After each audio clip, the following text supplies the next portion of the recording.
Welcome to KG chemistry academy. आपण घेतो boiling point elevation and concentration of solute. त्याचा formula काय असतो बघा. जो बॉइलिंग पॉईंट ऑफ इलिव्हेशन असतोच म्हणजे डेल्टा टी बी हा डायरेक्टली प्रोपोर्शनल असतो मोलॅलिटीच्या. कशाच्या? मोलॅलिटीच्या. मोलॅलिटीच्या.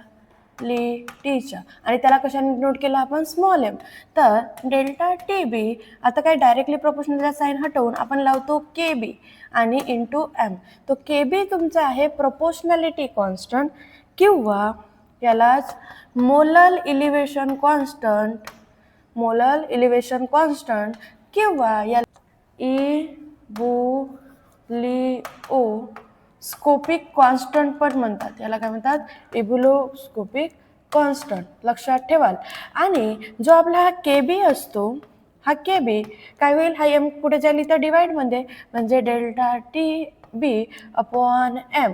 जर आपल्याला याचं युनिट काढायचं आहे तर टेम्परेचरचा युनिट काय असतो? केल्विन. आणि नंतर एमचा युनिट असतो मोल पर के जी. तर पर के जीला काय लिहू शकते मी? के जी इनवर्स. पर के जीला काय लिहू शकते? के जी इनवर्स. आणि हा तुम्हाला पेपरमध्ये विचारलं होतं. द युनिट ऑफ इबुलिओस्कोपिक कॉन्स्टंट हा काय आहे हे लक्षात ठेवायचं आहे.